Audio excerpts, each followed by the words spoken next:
Selamat pagi kaum muda maupun juga kaum remaja. Kita akan belajar firman Tuhan kembali dalam kelas sekolah minggu dengan tema keluarga yang menjadi terang. Ini adalah pelajaran yang ke-8. Pelajaran hari ini cukup banyak firman Tuhan yang menjadi dasar untuk kita belajar. Namun saya akan soroti di dalam kitab Matius 5 ayat 13 dan 16 saja. Sisanya mungkin bisa akan dipelajari pada saat bukan sekolah minggu supaya lebih lengkap lagi. Nah, kita akan berdoa dulu sebelum kita akan belajar. Ya Tuhan Yesus, Tuhan terima kasih karena pada pagi hari ini kami akan belajar firman-Mu. Biarlah Engkau yang menolong supaya kami mengerti akan kebenaran firman-Mu dan mengaplikasikannya dalam kehidupan kami sehari-hari.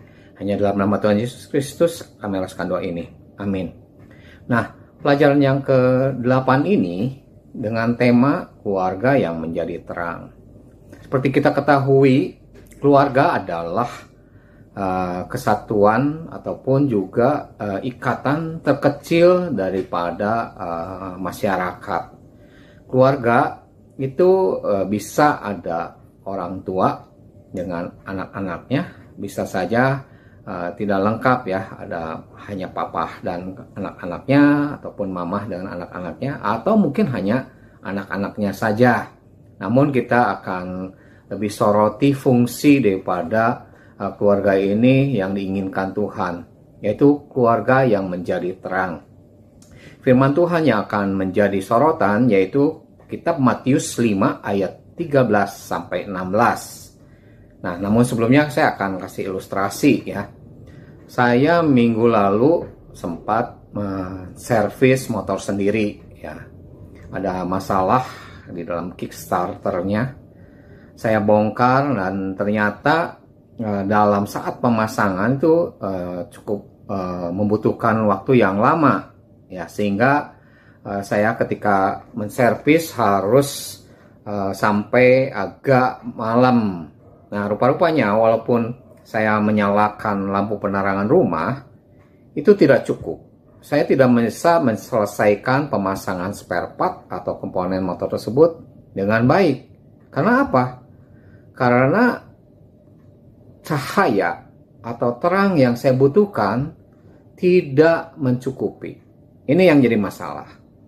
Saya tidak ada lampu senter ya, hanya mengandalkan penerangan dari handphone. Tapi ini akan menjadi kesulitan ketika saya memasang butuh 2 tangan.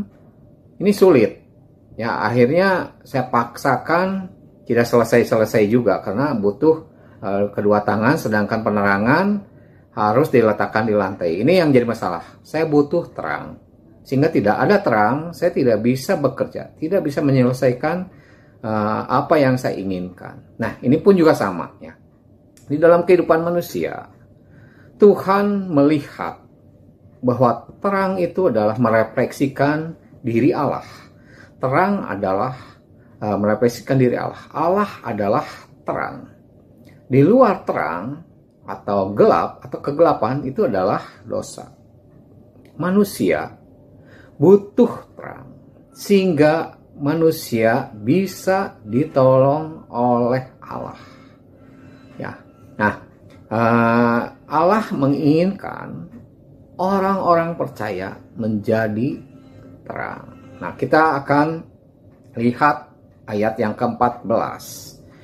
Saya kenapa melewat daripada ayat ke-13? Karena kata bahasan ataupun dasar bahasanya itu tentang terang.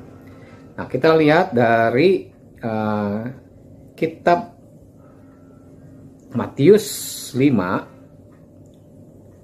ayat 14 dikatakan demikian. Kamu adalah terang dunia.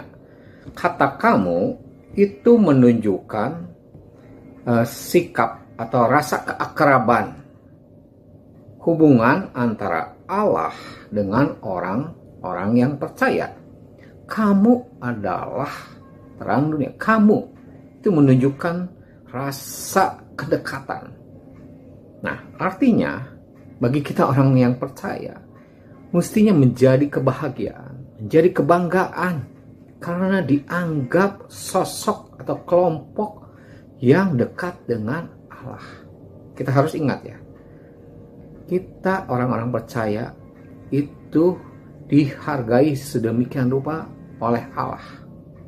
Nah, kita lanjutkan. Adalah terang dunia.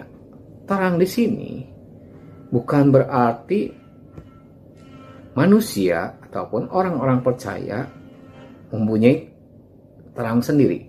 Bukan. Tapi kita menjadi alat yang merefleksikan siapa Allah. Allah adalah terang. Orang-orang percaya merefleksikan diri Allah. Itu suatu kebanggaan. Pertama, kedekatan dengan Allah. Kedua, kita menjadi merefleksikan siapa Allah. Ada dua hal yang menjadi kebanggaan. Selanjutnya, terang dunia. Waduh, ini dunia itu bukan skup yang kecil. Ini suatu yang luar biasa. Ini kebanggaan yang ketiga, yaitu skup yang begitu besar. Kamu adalah terang dunia. Artinya kepercayaan Allah untuk skup yang luar biasa.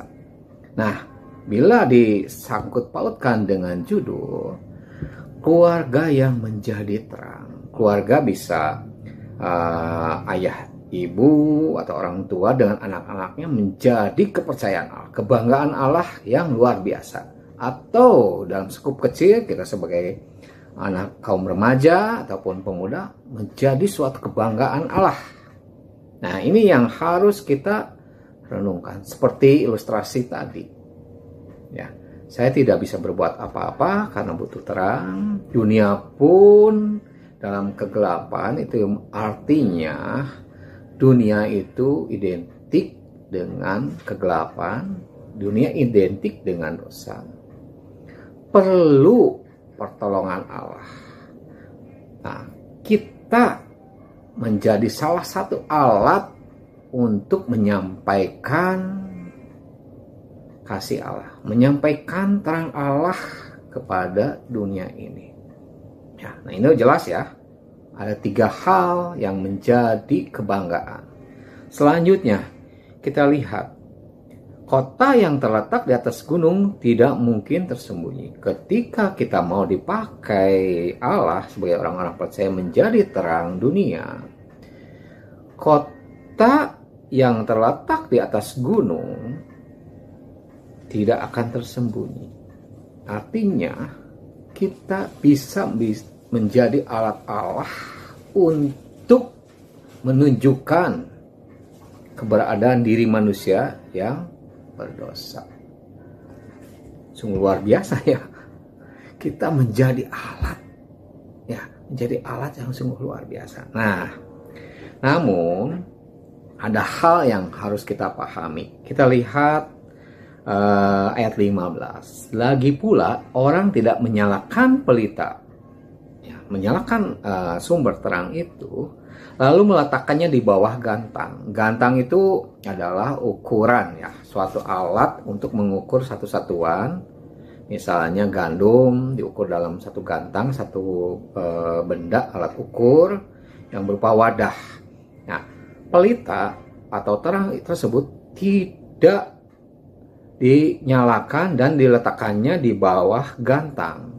Jadi ketika ada cahaya, ketika ada terang, ketika ada pelita, disimpan di dalam wadah yang hampir tertutup, itu adalah suatu hal yang sia-sia.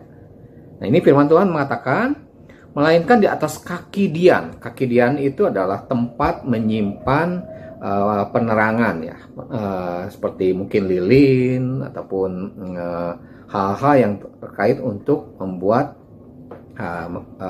cahaya ataupun menjadi penerangan ya.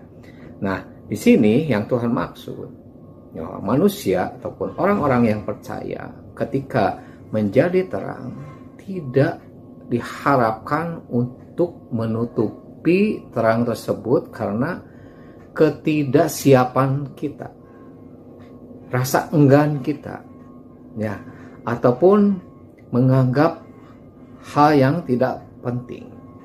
Ini hal yang Tuhan inginkan, sesuatu yang tepat sasaran. Ketika kita dipercaya menjadi terang, kita harus menempatkan diri menjadi terang yang sesungguhnya, bukan disembunyikan.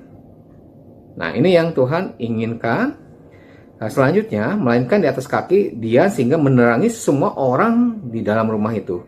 Demikianlah hendaknya terangmu bercahaya di depan orang, supaya mereka melihat perbuatanmu yang baik dan memuliakan Bapamu yang di sorga.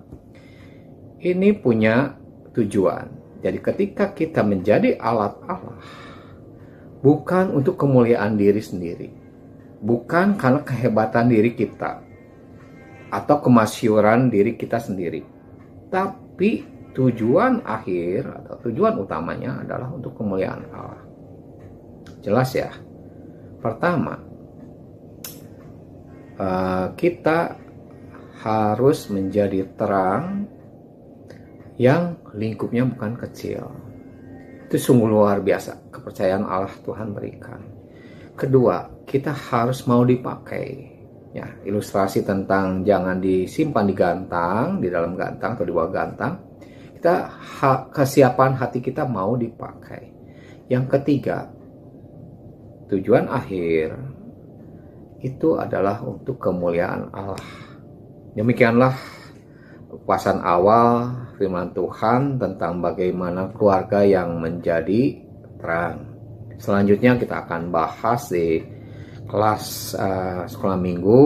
Bila ada pertanyaan ataupun ada hal-hal yang tidak dimengerti, silahkan ditanyakan sehingga diskusi kita menarik dan menambah wawasan iman kita, dan juga saat kita mengaplikasikannya kita tertuju untuk kemuliaan Tuhan. Mari kita berdoa. Ya Tuhan Yesus, Tuhan terima kasih karena hari ini kami telah diberikan firman-Mu untuk dibahas lebih jauh, supaya kami mengerti dan mengaplikasikannya dalam kehidupan kami sehari-hari dengan sungguh tertuju untuk kemuliaan nama-Mu. Hanya dalam nama Tuhan Yesus Kristus kami melaskan doa ini. Amin.